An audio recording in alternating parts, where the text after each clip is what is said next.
আমাদের loyal patient লাইটটা বাড়িয়ে দাও।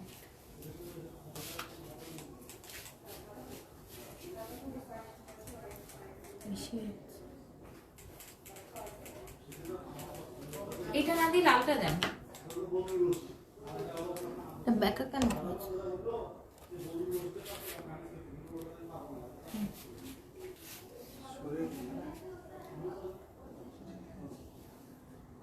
আসসালামু আলাইকুম, আমি doctor Khaleda Edin, regenerative and biological medicine consultant at EW Villa Medica, European Wellness Villa Medica, Bangladesh premier centre.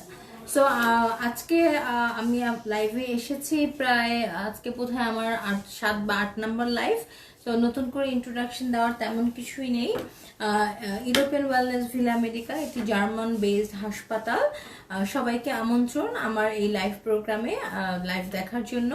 এবং অবশ্যই আমি যদি 5-6 মিনিট দেরি করে লাইভে এসে থাকি সেজন্য দুঃখিত, আন্তরিকভাবে দুঃখিত, কারণ আমি কিছু পেশেন্ট ডিল করছিলাম আজকে।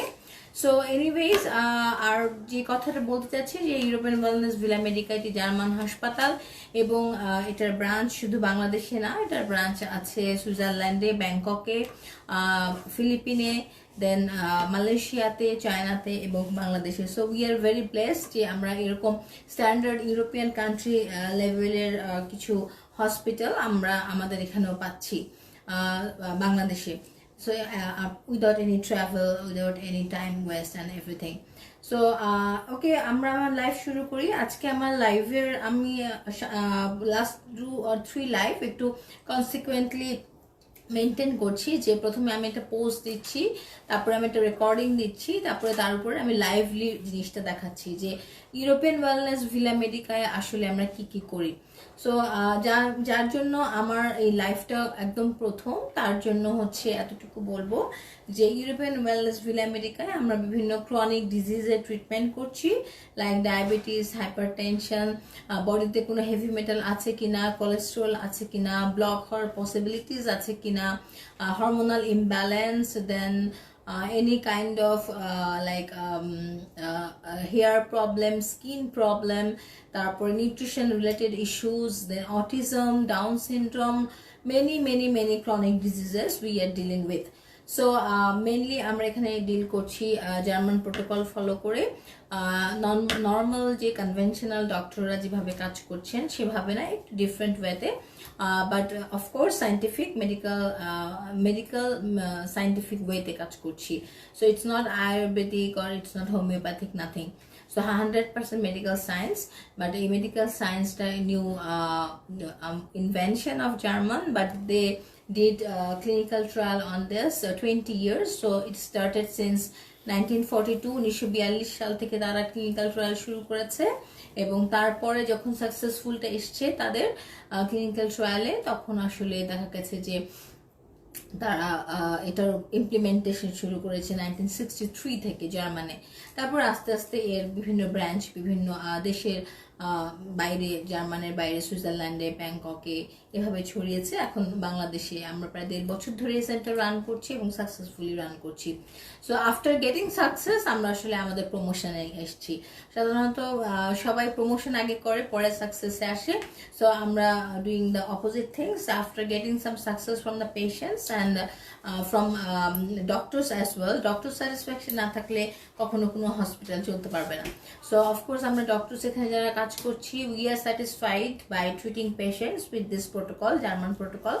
সো এই প্রোটোকল দিয়ে ট্রিটমেন্ট করে আমরা স্যাটিসফাই দেখে আমরা আসলে এই প্রমোশনে অ্যাগ্রি হয়েছি। So of course you will also get patients will also get benefits definitely, any kind of chronic disease. আমি আর বলতে ভুলে গিয়েছি, নি জয়েন্ট পেইন, ফ্রোজেন শোল্ডার, এগুলোর জন্য যে অত্যাধুনিক চিকিৎসা ব্যবস্থা, এগুলো সবই আমরা জার্মান প্রযুক্তি ব্যবহার করে করছি এবং আমাদের যে মেডিসিন বা ইনগ্রেডিয়েন্টস সেটাই আমরা নিয়ে আসছি সবই ডিরেক্টলি জার্মান অথবা সুইস থেকে নিয়ে এসেছি। So this is the short introduction of European Wellness Villa Medica, যেটা আসলে যারা আগে আমার লাইভ দেখেছেন জানেন, আর যাদের জন্য প্রথম তাদের জন্য আমি জাস্ট বলে নিলাম। আমার টপিকে চলে আসি, আর দেরি না করে আমার এসিটা কি অন করা যায় একটু বাড়াই দিন। ওকে, সো আমার আজকের টপিক হচ্ছে life blood analysis. So this is the diagnosis process. So আমরা প্রথমে আমাদের ইউরোপিয়ান ওয়েলনেস ভিলা মেডিকায় আমরা ডায়াগনোসিসের উপর খুব বেশি গুরুত্ব দিই, যে ডায়াগনোসিসটা প্রপারলি হলো কিনা। That's very important. ডায়াবেটিস চিন্তা করে টাইপ 1 ডায়াবেটিস না টাইপ 2 ডায়াবেটিস সেটা চিন্তা করতে হবে। আপনার কিডনি ডিজিজ হয়েছে, কিন্তু এই কিডনি ডিজিজ কি আপনার জেনেটিকভাবে কিডনি ডিজিজ হয়েছে না ডায়াবেটিস ওয়ার্সেনিং হওয়ার কারণে কিডনি ডিজিজ হয়েছে, সেটা চিন্তা করতে হবে। আপনার লিভার ডিজিজ হয়েছে, is it normal inherited liver disease or it is any kind of hepatitis. So শুধু লিভার ডিজিজ, লিভারের জন্য যা যা দরকার সেই মেডিসিন দিয়ে ছেড়ে দিলাম। আমাদের সেন্টারটা আসলে এইভাবে কাজ করে না। আমাদের সেন্টারটা কাজ করে মেনলি তার রুট অফ কজটা জানতে চায়, যে ওকে পেশেন্ট আমার কাছে এসছে লিভার সিরোসিস নিয়ে অথবা লিভার ফেইলিয়ার নিয়ে। So root of the cause, যে শুধুই কি অনেকে বলে যে ভাইরাস থেকে হয়েছে, অনেকে বলে যে জাস্ট অ্যালকোহলিক লিভার ডিজিজ। আবার বাট অনেকেই এটা আমরা এখনো এই জায়গাটা অনেক পিছিয়ে, যে ফ্যাটি লিভার থেকেও কিন্তু লিভার সিরোসিস লিভার ফেলিয়ার হয়। So fatty liver was the root cause. So fatty liver ছিল রুট কজ। সো রুট কজগুলো ডায়াগনোসিস করা এবং সেই অনুযায়ী ট্রিটমেন্ট করা, it's really the new thing for medical science. এবং এই সায়েন্সে নিয়ে এসেছে জার্মান, এবং এটা এই জন্যই আমরা এখানে কাজ করে, আমরা ডক্টররা যারা এখানে কাজ করছি তারা বেশ তারা বেশ কমফোর্টেবল জোনে কাজ করছি। বিকজ আমরা জানি যে আমরা কোথায় চিকিৎসাটা করছি, কোথায় চিকিৎসা করাটা জরুরি এবং কোথায় চিকিৎসা করাটা জরুরি না। আননেসেসারি অনেক বড় একটা প্রেসক্রিপশন একটা পেশেন্টকে দিয়ে তাকে বিভিন্ন ধরনের লোডের মধ্যে ফেলে দেওয়া আমাদের উদ্দেশ্য নয়। So this is the reason যে ইউরোপিয়ান ওয়েলনেস ভিলা মেডিকা এত অল্প সময়, মাত্র 1.5 বছর ধরে আমরা আসলে অপারেশন শুরু করেছি। 1 বছর 6 মাস আমাদের প্রস্তুতি ছিল। সো 1 বছর অপারেশনে আমাদের আলহামদুলিল্লাহ অনেক পেশেন্টস, এবং কোনো নেগেটিভ ইনপুট এখনো ভাবে ডক্টর হিসাবে আমি পাইনি, আমার কলিগসরাও পাইনি, তাদের কাছ থেকে কোনো মেসেজ পাইনি। সো অনেক ইন্ট্রোডাকশন দেওয়ার পরেই শুরু করছি আমার আজকের topic, life blood analysis diagnosis process. So যে এত কথা বলার উদ্দেশ্য যে ডায়াগনোসিস করাটা খুবই জরুরি। সো এটা এমন একটি প্রক্রিয়া লাইফ ব্লাড অ্যানালাইসিস, যেখানে আমরা একটা মাইক্রোস্কোপ ইউজ করি। আপনি কি প্লিজ ফোকাস করবেন? আমরা একটা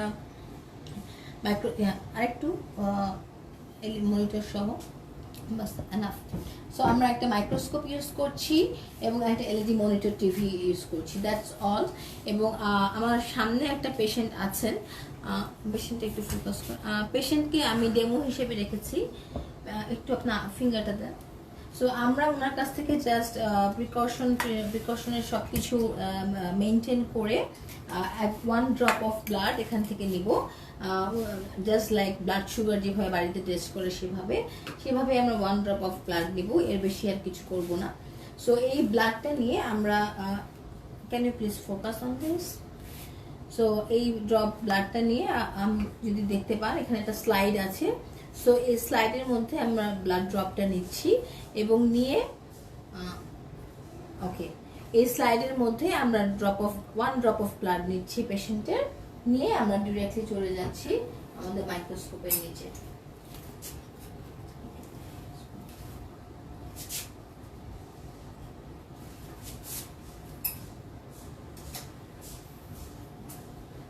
মাইক্রোস্কোপের নিচে আমরা যাওয়ার পরে আমরা ব্লাডের পিকচারটা এভাবে এলইডি মনিটরে দেখতে পাই। That is the process. So this is life blood analysis. Why life? যে আমি একজনের 1 ড্রপ অফ ব্লাড নিলাম, সাথে সাথেই সেটা without any processing, without any medication, without anything, আমি যেটা করছি আমি মাইক্রোস্কোপের নিচে নিয়ে যাচ্ছি এবং সেখান থেকে ডিরেক্টলি আমি এলইডি মনিটরে তার ব্লাডটা দেখতে পাচ্ছি।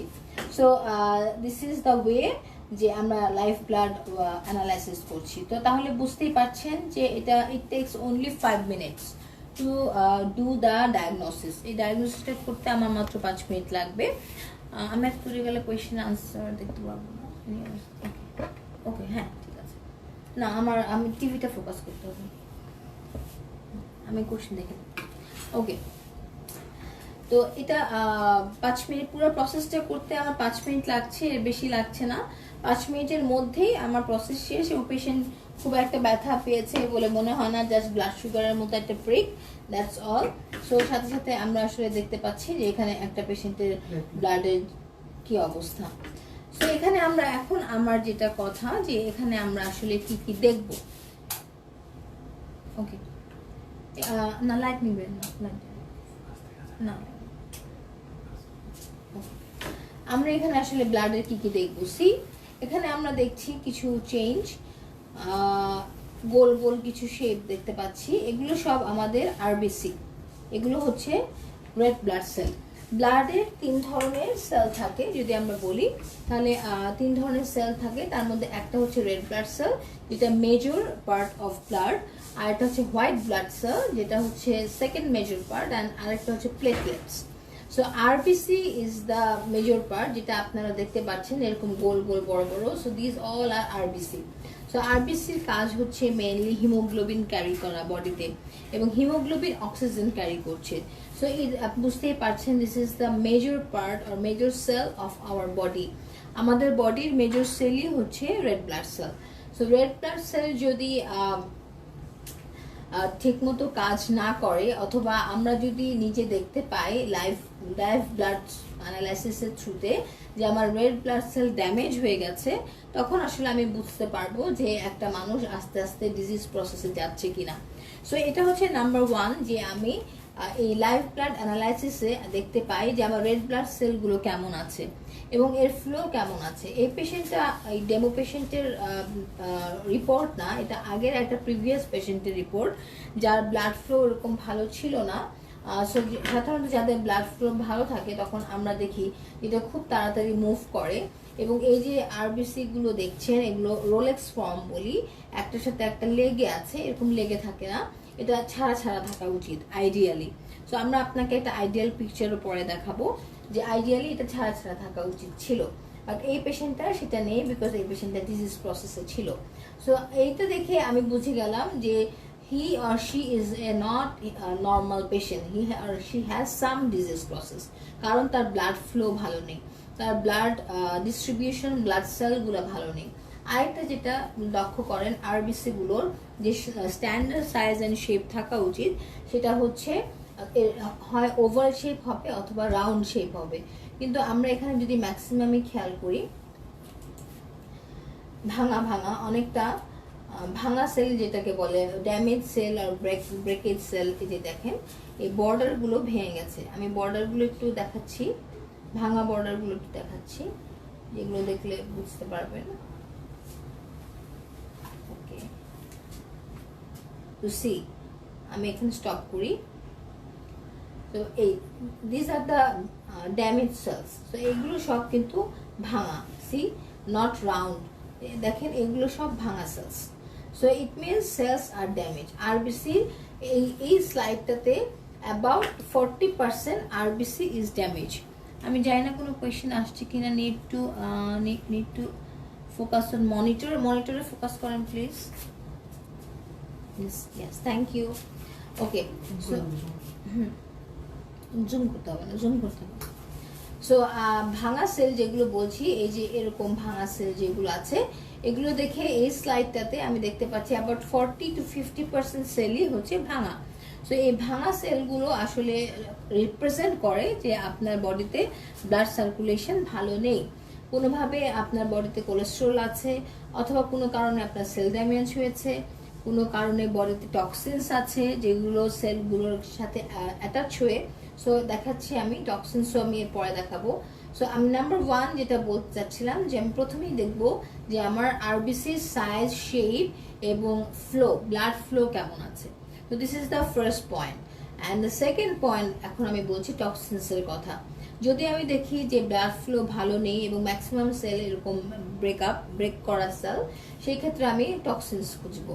সো টক্সিনস খুঁজতে গিয়ে এই স্লাইডে আমি একটা টক্সিনস পেয়ে গেলাম। So this is, can you see that?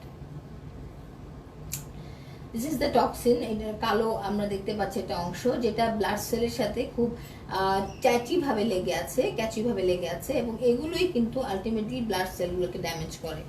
এখন প্রশ্ন আসতে পারে যে টক্সিনস কি।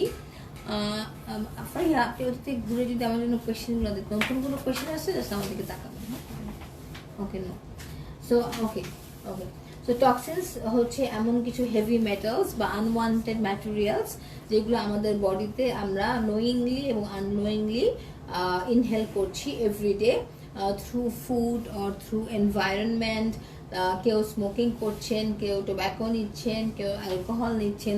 সো যেগুলো আসলে আপনি চাইলেই অ্যাভয়েড করতে পারেন সেগুলো আপনি অ্যাভয়েড করেন, কিন্তু যেগুলো আপনি অ্যাভয়েড করতে পারবেন না, যেগুলো এনভায়রনমেন্টাল পলিউশন থেকে আসছে, ফুড থেকে আসছে, সেগুলো ইউ ক্যানট অ্যাভয়েড। তো এই টক্সিনসগুলো তখন আপনার ব্লাডে যেয়ে কিন্তু ব্লাড সেলগুলো ড্যামেজ করছে। সো এটা আপনার জানাটা খুবই প্রয়োজন যে কার ব্লাডে কতটুকু টক্সিনস অর হেভি মেটালস আছে। বিকজ হেভি মেটাল ও টক্সিনস যদি থাকে তাহলে সেল ড্যামেজ হবে, এবং সেল ড্যামেজ হলে সেল ফাংশনিং প্রপারলি হবে না। আর সেল ফাংশনিং যদি প্রপারলি না হয় তখন আপনি ডিজিজ প্রসেস, যে কোনো ডিজিজ হতে পারে ডায়াবেটিস, হতে পারে হার্টের প্রবলেম, হতে পারে আলজাইমার্স, ব্রেনের মেমোরি লস, যে কোনো ধরনের ক্রনিক ডিজিজে আপনার চলে যেতে পারেন, ব্লাড সার্কুলেশন রিলেটেড যে কোনো ধরনের ডিজিজে আপনি চলে যেতে পারেন। সো এই জন্য আমার খুব জানাটা খুবই জরুরি যে টক্সিনস আসলে কতটুকু আছে। সো সেকেন্ড পয়েন্ট যেটা আমি বলছিলাম যে আমরা দেখছি যে লাইফ ব্লাড অ্যানালাইসিসে বডিতে হেভি মেটাল টক্সিনস কতটুকু আছে, এবং এটা যে অনেকেই কোয়েশ্চেন করতে পারেন যে আমি জেনে কি করব হেভি মেটাল টক্সিন, মানে what is our next steps. অবশ্যই ডিটক্সিফিকেশন করতে হবে, আপনার বডি থেকে টক্সিনসগুলো সরিয়ে আনতে হবে। সো আমি দেখছি অনেকে আমার প্রোগ্রাম দেখছেন, thank you very much programme দেখার জন্য। কোনো কোয়েশ্চেন থাকলে করতে পারেন, আমি চেষ্টা করছি মোর এক্সপ্লেন করার, বাট সামটাইমস ইটস ডিফিকাল্ট যে এরকম লাইভে মোর এক্সপ্লেন করা, but I am trying anyways. যাই হোক, focus on,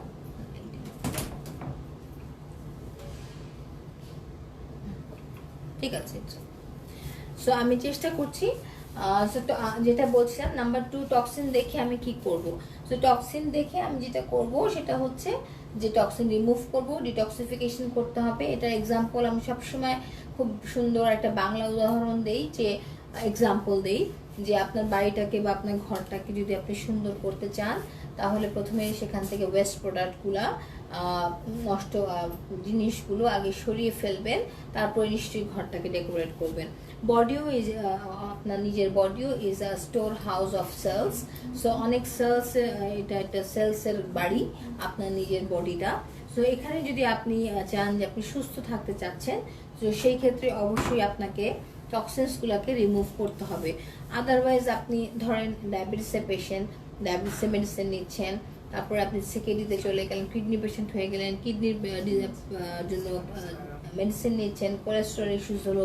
so you are putting also toxins একটার পর একটা, বিকজ মেডিসিনেরও কিন্তু দুটো পার্ট থাকে, একটা গুড পার্ট, একটা ব্যাড পার্ট। সো টক্সিনসগুলো যদি ঠিকমতো বডি থেকে বের করতে না পারে, সো কিডনি যদি টক্সিনস ঠিকমতো ফিল্টার করতে না পারে, তখন কিন্তু এগুলো জমতেই থাকবে, এবং এগুলো জমতে থাকলে আপনার ব্লাড সেল কিন্তু এভাবে ড্যামেজ হতে থাকবে।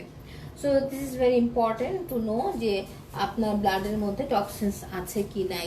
Heavy metals like what are the heavy metals or toxins, lead, arsenic, বাংলাদেশে যেগুলো কমন আমি সেগুলো বলছি। দেয়ার আর too many heavy metals, lead, arsenic, copper, mercury, they are very common. So এই টক্সিনের পরে যেটা আমি নাম্বার 2 দেখলাম টক্সিনস আছে কিনা। সো এবার আমি দেখতে যাব নেক্সট যে কোনো কোলেস্টেরল আছে কিনা। ওকে, আগে দেখে নেই, তারপর আমি বলছি যে এখানে আমি কোলেস্টেরল কেন দেখব। So okay, stop here. আমি কোলেস্টেরলের একটা বের করব,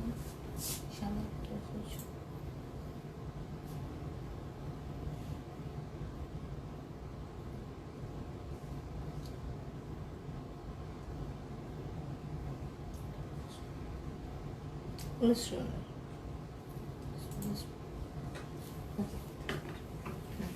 থ্যাংক ইউ। সো এখানে আমি একটু ফোকাস হচ্ছে this one. So this is cholesterol, দেখা যাচ্ছে কি? Can you see this? দেখা যাচ্ছে কোলেস্টেরলটা খুব হোয়াইট একটা ব্রাইট কালার। আমি একটু কালার যদি বাড়িয়ে দিই, হ্যাঁ, this is this is the cholesterol. Okay, so এটাকে আমরা বলছি কোলেস্টেরল। আমার 3 নম্বর পয়েন্ট লাইভ ব্লাড অ্যানালাইসিস করার উদ্দেশ্য আমি দেখতে পাবো যেখানে এত কাছে ঠিক আছে, কোলেস্টেরল দেখতে পাচ্ছি। তো এই কোলেস্টেরলটা আমরা এখন অনেকের প্রশ্ন হতে পারে যে এই কোলেস্টেরলটা আমরা তো আসলে ব্লাড টেস্ট করেই দেখতে পারি, আমরা এখানে কেন দেখছি? ওকে, টু মেক শিওর যে ব্লাড টেস্টে তখনই কোলেস্টেরলটা আমরা দেখছি যখন আমার অলরেডি কোলেস্টেরল বেড়ে যায়। কিন্তু লাইভ ব্লাড অ্যানালাইসিস এরকম একটা অ্যামেজিং কি বলবো প্রসেস অথবা টেকনোলজি, যার মাধ্যমে এই যে আপনি ক্ষুদ্র কোলেস্টেরলটা দেখতে পাচ্ছেন, এইটা আপনার ল্যাবরেটরি টেস্টেও আসবে না। This is the primary condition of formation of cholesterol. So cholesterol ফরমেশনের আগে একদম যেরকম লাইক গল ব্লাডারে গল স্টোন তৈরির আগে স্লাজ তৈরি হয়, অনেক সময় আল্ট্রাসাউন্ডে আপনারা দেখবেন অনেক অনেক ভালো সনোলজিস্ট, সব সনোলজিস্ট কিন্তু লিখতে পারেন না যে গল স্লাজ আছে। তো স্লাজ তৈরি হওয়া মানে ওখান থেকে আস্তে আস্তে গল স্টোন তৈরি হওয়ার প্রবণতা। সো সেরকম কোলেস্টেরল এটা কিন্তু 100% কোলেস্টেরল পুরোপুরি ফর্মেশন হয়তো বা এখনো হয়নি। প্রি কোলেস্টেরলের অনেকগুলো স্টেপস আছে। সো প্রি কন্ডিশন এটা আপনি কখনোই আমরা যেটা নর্মালি কোলেস্টেরল টেস্টের জন্য করি ফাস্টিং লিপিড প্রোফাইল, সেখানে আপনি কিন্তু এটা পাবেন না। ওকে, ফাস্টিং লিপিড প্রোফাইলে আপনি যে কোলেস্টেরলটা পাবেন তো সেটা হচ্ছে অলরেডি আপনার বডিতে কোলেস্টেরল ফর্মেশন হয়ে গেছে এবং কোলেস্টেরল জমে গেছে। জমে যাওয়ার পরে বা ব্লাডে চলে এসেছে কোলেস্টেরলটা, বেশি অতিরিক্ত কোলেস্টেরল ব্লাডে চলে এসেছে অথবা কিছু রক্তনালীতে জমে গেছে, সেটাই আপনি ব্লাডে অথবা অ্যাঞ্জিওগ্রাম করে পাচ্ছেন। কিন্তু লাইভ ব্লাড অ্যানালাইসিসে আপনি কি পাচ্ছেন যে কোলেস্টেরল জমা হওয়ার আগেই প্রি কোলেস্টেরল আপনার যে কোলেস্টেরল ফর্মেশন এখনো হয়নি, মাত্র শুরু হয়েছে, তখনই আপনি এটা দেখতে পাচ্ছেন। So this is a amazing process or technology. আপনি যখন জানতে পারবেন যে আপনার বডিতে কোলেস্টেরল ফর্মেশন শুরু হয়েছে, আপনি কিন্তু তখন থেকেই প্রিভেনশন নেওয়া শুরু করবেন। কোলেস্টেরল বাড়ে এরকম এই রিলেটেড খাবারে আপনি নিজেকে রেস্ট্রিক্টেড করে দিবেন, আপনি ডেইলি অ্যাক্টিভিটি এক্সারসাইজ বাড়িয়ে দিবেন, আপনি ওয়াটার ইনটেক বাড়িয়ে দিবেন। So there are many prevention যে আপনার বডিতে যেন কোলেস্টেরল ফর্মেশনই না হয়। So this is very important যে কোলেস্টেরল ফর্মেশন হওয়ার পরে আপনি লিপিড প্রোফাইল করার পর আপনি দেখলেন আপনার বডিতে ট্রাইগ্লিসারাইড অনেক বেশি অথবা টোটাল কোলেস্টেরল অনেক বেশি, আপনি ফাইব্রেট নিচ্ছেন, আপনি অ্যাটোভাস্ট্যাটিন নিচ্ছেন, আপনি রোজোভ্যাস্ট্যাটিন নিচ্ছেন। So you already started on medicine drug. So but যদি আপনি ড্রাগ শুরু করতে না চান, মেডিসিন শুরু করতে না চান, তার আগেই যদি আপনি জানতে পারেন যে আপনার বডিতে কোলেস্টেরল প্রিফর্মড শুরু হয়েছে ফর্ম হওয়া, তখন অবশ্যই আপনি প্রিভেনশন নিলে আপনার আর কখনোই কোলেস্টেরল বডিতে জমবে না এবং আপনার কোনো ড্রাগস অথবা মেডিসিনে যেতে হবে না। আপনি যে কোনো ধরনের ব্লক থেকে নিজেকে প্রিভেন্ট করছেন, আপনি হার্ট অ্যাটাক থেকে নিজেকে প্রিভেন্ট করছেন, আপনি স্ট্রোক থেকে নিজেকে প্রিভেন্ট করছেন। So of course this is a amazing technology.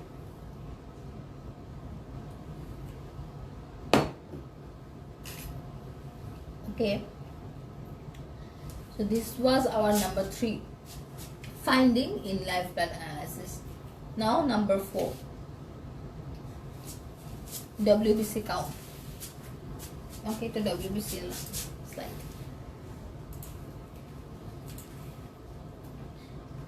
WBC আছে।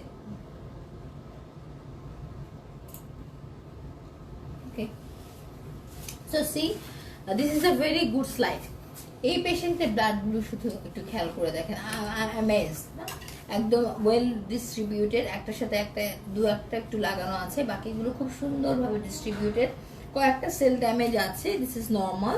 কিছু cell damage up to 5% cell damage আমরা accept করিনি due to ageing process, but the distribution of the blood cells are very good. So এই patient যেটা ছিল, পেশেন্টের যে sample ছিল, it was very good sample. So এখানে এটা জাস্ট আমি দেখালাম, ডব্লিউবিসি দেখানোর জন্য এই স্লাইডটা চলে আসলো যে এটা হচ্ছে একটা নর্মাল মানুষের ব্লাড ডিস্ট্রিবিউশনটা এরকম হওয়া উচিত। এরকম হলে আমরা বলবো যে ফাইন, অ্যাটলিস্ট আপনার ব্লাড সার্কুলেশন ভালো আছে, অ্যাটলিস্ট আপনার ব্লাড সেলের সাইজ অ্যান্ড শেপ ভালো আছে, অ্যাটলিস্ট আপনার সেল ড্যামেজ নেই। সেল ড্যামেজ না থাকার অর্থ হচ্ছে এই যে আপনি রাউন্ড শেপ দেখছেন, এগুলোর শেপগুলো খুব ভালো আছে। এবং সেল ড্যামেজ হলে অনেক সময় যে এরকম প্রোটিন লিকেজ হয়, টিয়ার ড্রপ শেপ সেল বলি আমরা এগুলোকে। এখান থেকে আপনার ডিএনএ অথবা যত essential products within the cells আছে, মাইটোকন্ড্রিয়া, এগুলো লিকেজ হতে থাকে এবং ইমব্যালেন্স হয়, সেল ডিসকানেক্ট হয়ে যায়। সো এখানে আমরা বলি এখানে একটা ইলেকট্রোম্যাগনেটিক ফিল্ড কাজ করে, ওই ফিল্ডটা আসলে নষ্ট হয়ে যায়। সো এই জিনিসগুলো খুব ইম্পর্টেন্ট, যে এই জিনিসগুলা আমরা এই একটা ভালো স্লাইড দেখলাম যে একটা ভালো পেশেন্টের ব্লাড কেমন হওয়া উচিত। সো এরকম ওয়েল ডিস্ট্রিবিউটেড। এবং এখন নাম্বার 4 যেটা দেখার জন্য এই স্লাইডটা আমি বের করেছিলাম, সেটা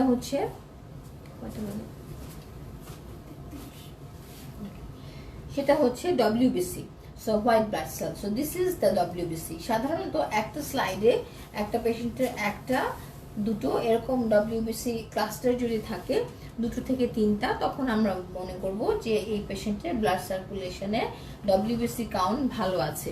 এবং WBC কাউন্ট ভালো থাকার মানে কি? WBC কাউন্ট ভালো থাকা মানে হচ্ছে, এর অর্থই হচ্ছে যে আপনার ইমিউন সিস্টেম ভালো আছে।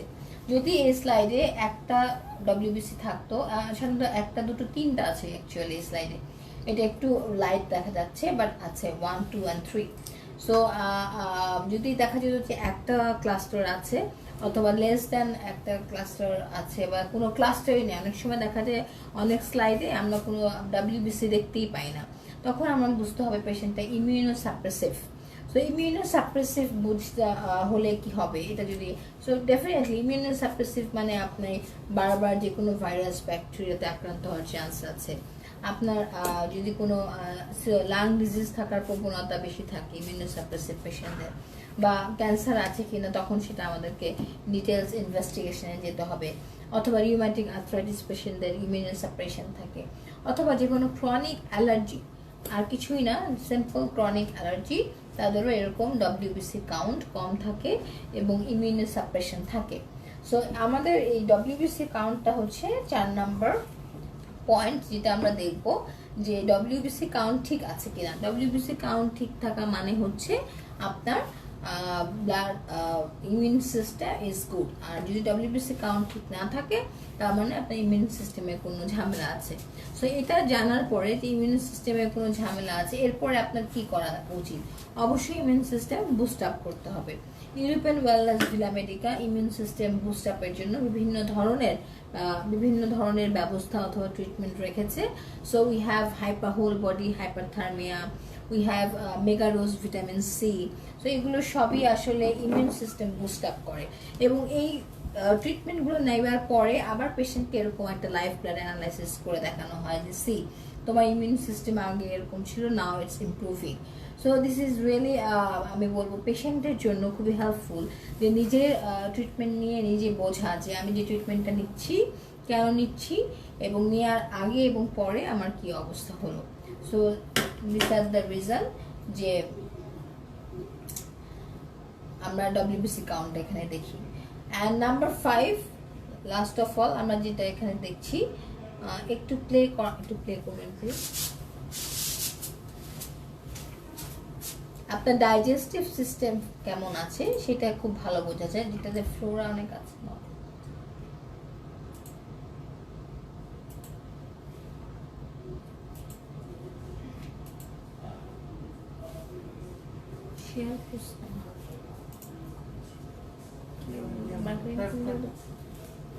ওকে ওকে সি অনেক সাদা সাদা, এই যে ছোট ছোট সাদা সাদা ড্রপ দেখছেন, this are all normal flora of your gut, যেটা হচ্ছে আপনার ইন্টেস্টাইনে অথবা আপনার পরিপাকতন্ত্রে অনেক নর্মাল ফ্লোরা অথবা গাট থাকে নর্মালি, যারা আপনার ডাইজেশনে হেল্প করে, আপনার হজমে, আপনার মেটাবলিজমে হেল্প করে। সো এই পেশেন্টটার আমি দেখছি যেটা যাদের মেটাবলিজম খুব ভালো এবং তারা যদি কয়েক ঘন্টা আগে খেয়ে আসে, তার উপর এটা ডিপেন্ড করে। কেউ যদি মাত্র খেয়ে আসে বা দু ঘন্টার মধ্যে খেয়ে আসে, তখন আমরা দেখি যে এই যে সাদা ফোঁটাগুলো দেখছেন, these are the normal flora, এগুলো কতটুকু active, how they are working. তাহলে খুব কাজ ভালো করতে থাকে। লাইক এভাবে আমি যদি এটাকে প্লে করি তাহলে দেখবেন যে তারা অনেক active, they are very active, অনেক নাড়াচাড়া করছে, এদিকে এদিকে যাচ্ছে। সো ইট মিনস যে they are working. So normal flora যখন ভালো কাজ করবে তখন এনজাইম ভালো রিলিজ হবে এবং মেটাবলিজম ভালো হবে। আলটিমেটলি আপনার ডাইজেস্টিভ সিস্টেম ভালো থাকবে, আপনার ডাইজেশন ভালো থাকবে। So this all are very important things, যে আপনি আসলে কতটুকু ডাইজেস্টিভ সিস্টেম ভালো আছে, এখান থেকে আমি বুঝতে পারবো আপনার কনস্টিপেশন আছে কিনা, even IBS irritable bowel syndrome আছে কিনা। তারপরে আমি বুঝতে পারবো যে আপনার কোনো গ্যাস্ট্রাইটিসের ইস্যুস আছে কিনা। সো আপনার কমপ্লেন ছাড়াও অনেকের কমপ্লেন থাকে না, অনেকে মনে করে যে না ইটস ওকে, আমার gastritis I am fine. But আমি এই একটা লাইফ ব্লাড অ্যানালাইসিস দিয়ে আমি নিজে এবং পেশেন্ট বোথ বুঝতে পারবো যে আসলে তার এই প্রবলেমগুলো আছে কিনা। So this are the 5 items mainly আমরা দেখি লাইফ ব্লাড অ্যানালাইসিসে। আপনার ব্লাড সার্কুলেশন কেমন আছে, আপনার ব্লাড সেল ড্যামেজ হয়েছে কিনা, হলে কত পার্সেন্ট হয়েছে, এবং আপনার হিমোগ্লোবিন ক্যারিং ক্যাপাসিটি কেমন আছে সেটা দেখছি, ডব্লিউবিসি কাউন্ট, ইমিউন সিস্টেমটা কেমন আছে দেখছি, আপনার ডাইজেশন সিস্টেম দেখছি আমরা, আপনার হেভি মেটাল আর টক্সিনস আছে কিনা দেখছি, আপনার কোলেস্টেরল, প্রি ফর্ম কোলেস্টেরল, আবারও বলছি প্রি ফর্ম কোলেস্টেরল, যেটা হচ্ছে আপনি ল্যাব ডায়াগনোসিস করে যেটা আপনি পাচ্ছেন না, আপনি পাচ্ছেন ওইটাই যেটা আপনার অলরেডি ফর্মড হয়ে বডিতে আছে, বাট যেটা প্রি ফর্ম সেটা আমি এখানে দেখতে পাচ্ছি। সো আপনি প্রিভেনশন নিয়ে আপনি হার্ট ব্লকের মতো অনেক বড় বড় রোগ থেকে বা হার্ট অ্যাটাক, স্ট্রোক, এই ধরনের রোগ থেকে নিজেকে প্রিভেন্ট করতে পারছেন। So this is the slide of life blood analysis. এবং এই কয়েকটা জিনিস এবং একটা ভালো মানুষের লাইফ ব্লাড কেমন থাকা উচিত সেটাও আমি আপনাকে দেখালাম। It should be well distributed, size and shape should be oval and round, এবং সেখানে প্রতিটা স্লাইডে ডব্লিউবিসির cluster should be 2 to 3, then flora, normal gut flora should be very active, and of course blood flow খুব ভালো থাকতে হবে। So all this things together, life blood analysis শুধুমাত্র 5 মিনিটের একটা প্রসেস, এবং এই 5 মিনিটের মধ্যে আমি একদম আপনার টপ টু বটম সবগুলা সিস্টেম সম্পর্কে একটা জেনারেল আইডিয়া কিন্তু পেয়ে গেলাম।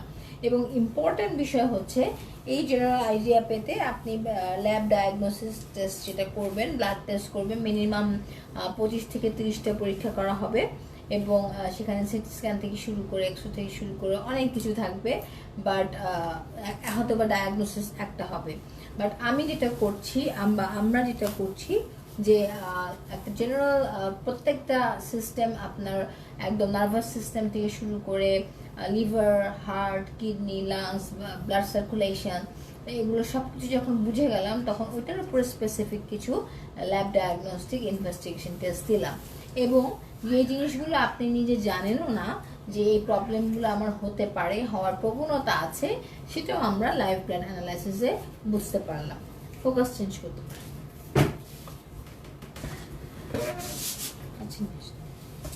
So this is all about live blood analysis. Okay.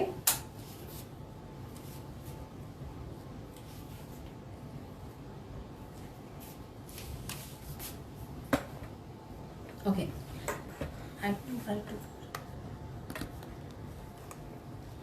Thank you very much for patience sharing.